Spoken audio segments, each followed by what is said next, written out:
Coming up, Lesotho Tzu volunteers hold a rice distribution to help some 1,000 residents. And we take a look at the workplace discrimination issue in Taiwan over the past 5 years. Welcome to DaAi Headlines. I'm Helen Liao. Thank you for joining us. It is now winter in the country of Lesotho. In a 2-day distribution, Tzu volunteers handed out 20 tons of rice to some 1,000 residents. Knowing that these bags of love came all the way from Taiwan, local volunteers took the initiative to spread the concept of eating 80% full while helping the poor and hungry with the remaining 20%. Sawing off the container seal, 20 tons of rice from Taiwan has reached Lesotho. 爱心接力，从台湾来的爱。 As it is now winter in Lesotho, these bags of love came just in time to help over 1,000 people in 3 regions.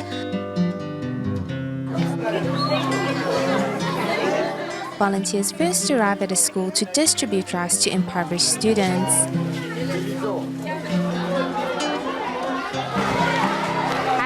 They just got back from their vacation. 260 students were selected by the school. They are either orphans or from poor families.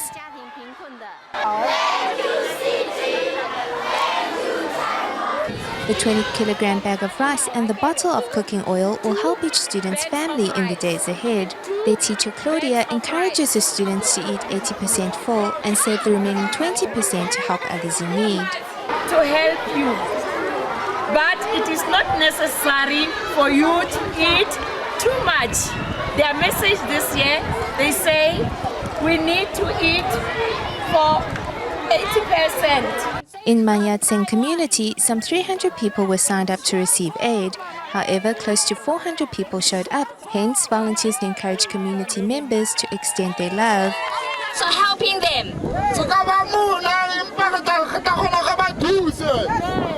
Next time, we should including them. The people of Lesotho have a heart of gold, as most were willing to share some of their rice with those who didn't receive any. We know what is this? Rice. Rice from Taiwan. Although aid supplies may be limited, the love which exists between people here will never run dry. In El Salvador, in the aftermath of the 7.6 magnitude earthquake in 2001, many houses were either destroyed or damaged, leaving many families homeless. To help, Tzu built DaAi First Village and DaAi Second Village to house the quake survivors and have continued to tend to the residents' needs till today. On July 28, Tzu volunteers paired up with the local Christian foundation to hold a joint free clinic, at which many former recipients showed up to help. Here at the DaAi Second Village, Tzu volunteers work with the Christian Foundation in organizing a free clinic for local residents. Tzu volunteers have done many good deeds, especially in what they have done for the sick and the children here. I hope Tzu volunteers will never forget the people who live in the DaAi Second Village.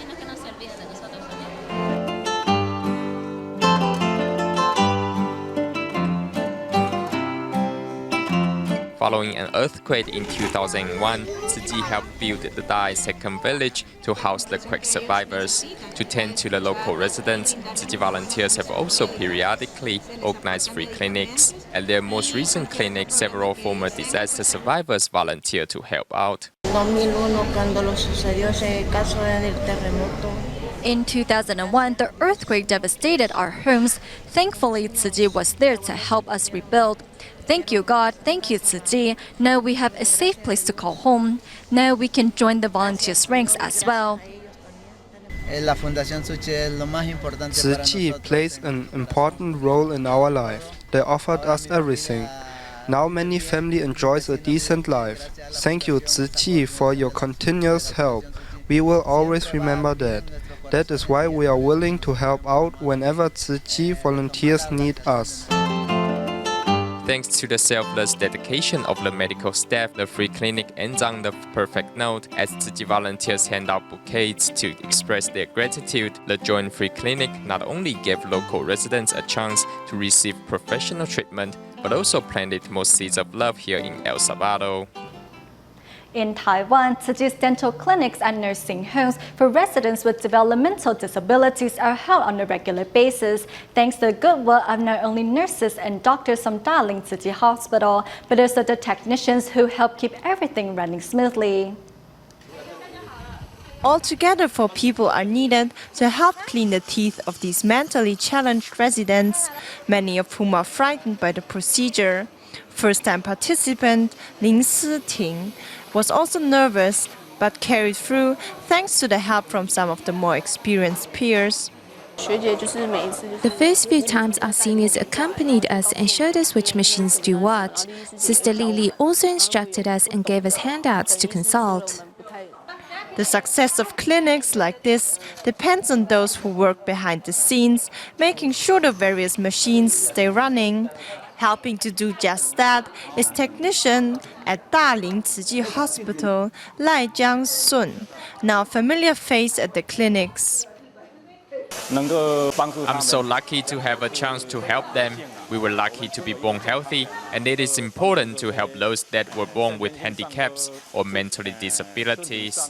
Together, doctors and technicians give up their weekends to help, knowing that the greatest beneficiaries are in fact themselves. Do you know what to do if you experience discrimination in the workplace? According to the Council of Labor Affairs, discrimination against gender, age, and disability account for most of the cases in Taiwan. In our next report, let's meet 2 people from minority groups to see the problems they face when looking for a stable job. 25-year-old Xiao Yi has epilepsy and works as a contract-based employee in the public sector. Due to his illness, he has faced many obstacles in finding this job. At first, the meeting was alright, but after I told them that I have epilepsy, they turned me down. They told me that if I have a seizure during work, they won't be able to help me. I think I shouldn't be discriminated against because of my illness. After Xiao Yi filed a complaint with the authorities, the company was asked to pay a fine of $10,000 to $50,000 for discrimination against him. Some will say that they will have to go back to their company and discuss it with their supervisor. When a person expresses this kind of concern, it is considered as workplace discrimination. According to a data collected from 2008 to 2012 by the Council of Labor Affairs, gender discrimination in the workplace accounts for more than 55% of the cases, followed by age and disability. Labor Group says this problem is tied to the relocation of businesses overseas. 台湾的这个产业外移是连根拔起，从上中下游整个外移。 Many industries in Taiwan have relocated to other countries, therefore many technical personnel are no longer needed. It means that many experienced workers have been laid off. Although possessing knowledge and skills, many senior workers cannot find a job. Another minority group in Taiwan that is also having difficulty finding jobs is new immigrants. This is Wu Yuli, who married a Taiwanese 13 years ago. Due to language barriers, Wu has been jobless for most of that time. It wasn't until 3 years ago that she finally found a stable job.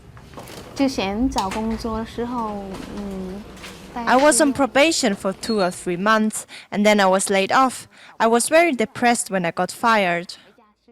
To find a job, Wu Yuli started to learn Chinese. Very soon, her Chinese improved from elementary school to high school level. With hard work, Wu finally found a stable job as a translator. To prevent workplace discrimination, workers should reevaluate their strengths so they can better market themselves in the future. Staying in Taiwan but moving to Pingtung County, we meet Jiang Yuehui, the president of Luo Tengyuan. Luo Tengyuan is an organization that strives to help those with disabilities support themselves by selling handmade calendars. Here's more. Placing together a broken teapot, paper boxes, flowers, and tree branches, in no time a beautiful scene is set up for a calendar shoot. The purpose behind this calendar is to encourage handicapped people to support themselves. We picked up reeds and tree branches, then placed them alongside a broken guitar. Our students design all the pictures inside the calendars, and all of them are volunteers. 30 years ago, Jiang Yuehui and Christian priests reached out to help those with disabilities in Pingtung County. Years later, Jiang decided to establish Luo Tengyuan, which helps those with disabilities find jobs. People with disabilities tend to shut themselves off from the outside world. Since most of them are willing to socialize with others, I think it is a pity if we stop helping them. That's why I established Luo Tengyuan. I hope one day I can become like Sister Jiang. She told me why not. I will follow in her footsteps, and if she does 100%, then I will do at least 1%. To better take care of those with disabilities, Jiang Yuehui is determined to overcome all obstacles along the way. With the daycare and regular community events already running, she hopes to inspire more local residents to help handicapped people embrace the world.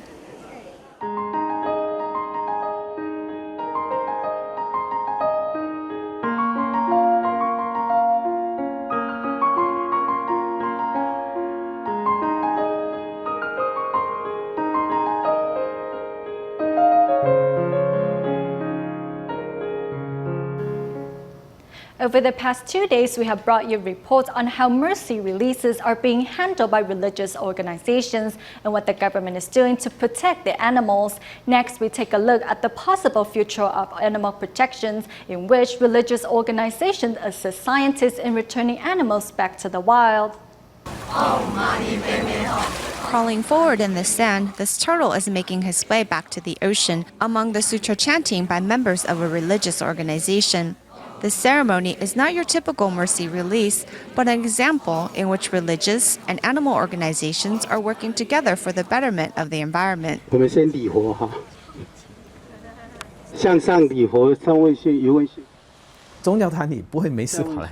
Religious groups were not on their own look to work with these professors, nor would the professors go looking for religious organizations, so it was up to the Forestry Bureau to act as a matchmaker, bringing the two together.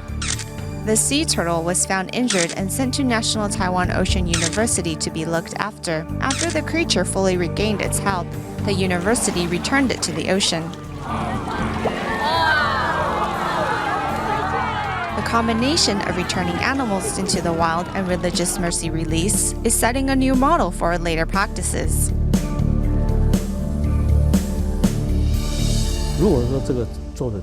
If this new practice spreads within the religious community, then it will have a greater effect on protecting the animals than us just insisting on what to do. However, a return to nature isn't an option for all animals. Animals that have healed but have been out of the wild for a long period are not recommended for a return to their natural habitat. Circling its cage, this tiger is marking its territory. However intimidating it may be, this feline will never see the wild again. The animals coming to our center is often a result of illegal wildlife trafficking. Thousands of rescued animals live at the shelter here at the Taipei Zoo. It has long since been at full capacity, as animals that enter the facility hardly leave it. As a solution to the overcrowded public facility, Taiwan's Forestry Bureau is working with the Bliss and Wisdom Culture Foundation to establish the first animal shelter managed by a religious organization. This is the information I received. As we have limited space, I think it's good that a facility like this will be set up. In establishing an animal shelter, experts point out private sectors might have funding problems and lack the proper skills to carry out such an operation. But regardless if it's building an animal shelter or assisting in returning animals to the wild, everyone hopes the wall between religion and science can come down in the interest of saving more animals. In Taiwan, traditional 7th lunar month activities in Taoist temples include providing meat offerings and burning joss paper, but a temple in Taipei Xinyi district is defying the odds. The owner of the temple saw Tzu Chi volunteers in his community practicing nighttime recycling and was so moved by their action that he decided to set up a recycling point in the temple. Here in Taipei, Taiwan, a local temple becomes a temporary kitchen, as this bunch of volunteers is making lunch for the crew working on the Sutra of Profound Gratitude to Parents performance. I don't feel the heat as I'm working hard at cooking dishes for so many people. The owner of this Taoist temple was moved upon seeing Tzu Chi volunteers in the community practice recycling. and provided a place to sort recycling at the temple. With Tzu Chi's influence, the followers of the temple have also stopped using meat offerings and burning joss paper. The owner of the temple had a kiln in the front, but now it has been removed. The joss paper inventory in the back has also been sent to be recycled. Now the temple is a meat-free premise. In recognizing Tzu Chi's ideals, this local temple is switching their meat offerings to vegetarian options and spreading the message of vegetarianism and not burning joss papers to others in the community. Tzu Chi volunteer Zhang Zihui and his wife Ling Meisha reside in Vietnam for many years. There they often prepare Taiwanese-style vegetarian meals for their friends at the local Tzu Chi retreat. Now they have returned to Taiwan, where they continue to promote vegetarianism. Put the noodles here, the vegetables, the sauce comes last. Platefuls of eye-catching, mouth-watering fruits and vegetables, as well as delicious turmeric noodles and instant rice dishes are a delight for young and old alike. These noodles are really tasty, and there's the multigrain porridge. I just had a bowl of Tzu Chi's health noodles, so natural and delicious. The tables loaded with delectable vegetarian dishes might lead one to believe that they have walked into a fancy vegetarian restaurant. In fact, this is Tzu Chi volunteer Zhang Zihui's house in Taichung. When Zhang and his wife Ling Meisha lived in Vietnam, they became skilled at preparing vegetarian cuisine. In Vietnam, almost all of the vegetarian food is highly processed, but the vegetarian food we cook are all natural. Our friends in Vietnam were surprised that natural flavors could taste so delicious. They really liked our cooking. These dishes are all made from Tzu Chi's Jingsi product line. We always try the dishes ourselves before we serve them to our neighbors. Zhang Zihui doesn't only cook at home. Here, he and Tzu Chi volunteer Su Guixiang prepare vegetarian cuisine in her kitchen for the people in her community. We enjoy introducing our friends and neighbors to delicious vegetarian cuisine. Vegetarian cooking is really simple and it's very healthy. As the Buddhist auspicious month draws near, the Zhangs continue to share their cooking and promote vegetarianism, introducing even more people to the many benefits of vegetarian cuisine. When elderly citizens are in need of care, what can we do for them? In our next report, we take a look at an adult daycare, which is much like a children's daycare center, where seniors are well looked after and find delight in each other's company. The fun family daughter-in-law Song Meiling is a classic mother from the sandwich generation.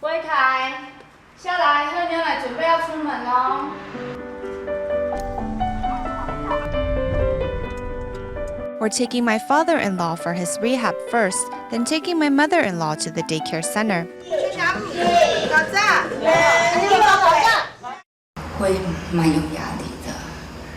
It's quite overwhelming because I have to look after 2 adults and 2 children among other chores.